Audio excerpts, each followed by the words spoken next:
The Trump administration has announced a major restructuring of the Health and Human Services, HHS department, eliminating 10,000 positions in an effort to streamline operations and reduce costs. Health Secretary Robert F. Kennedy Jr. stated that the cuts will save approximately $1.8 billion annually by reducing the department's workforce from 82,000 to 62,000 employees.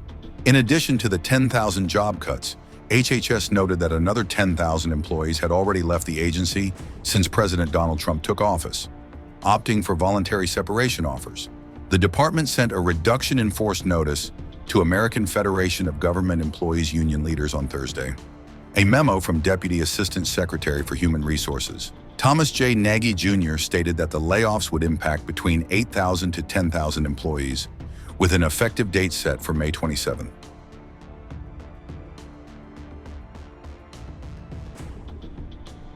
HHS confirmed that the cuts will be strategically implemented to avoid disrupting critical services. The jobs affected include 3,500 employees at the U.S. Food and Drug Administration, 2,400 employees at the Centers for Disease Control and Prevention, 1,200 employees at the National Institutes of Health, 300 employees at the Centers for Medicare and Medicaid Services.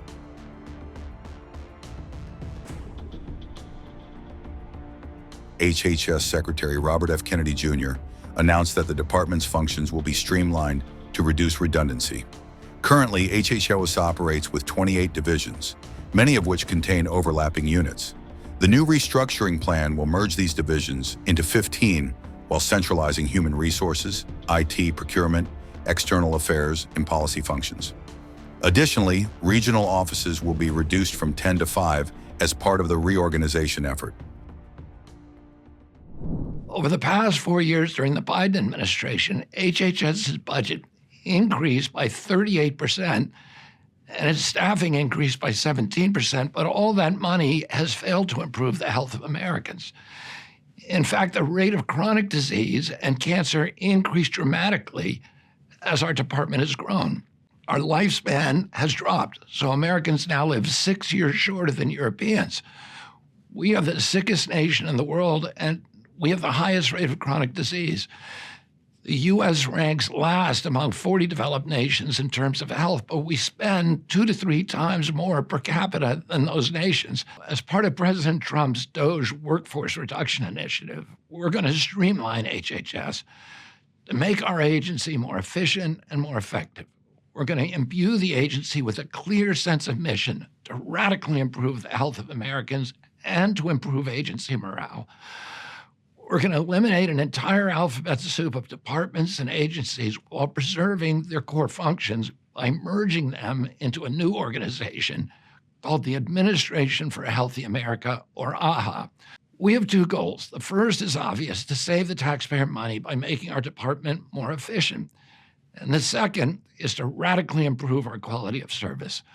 I want to promise you now that we're going to do more with less. No American is going to be left behind. Our key services delivered through Medicare and Medicaid, the FDA and CDC, and other agencies will enter a new era of responsiveness and a new era of effectiveness. We're going to consolidate all of these departments and make them accountable to you, the American taxpayer, and the American patient. These goals will honor the aspirations of the vast majority of existing HHS employees who actually yearn to make America healthy. 28 great divisions will become 15. The entire federal workforce is downsizing now, so this will be a painful period for HHS as we downsize from 82,000 full-time employees to around 62,000.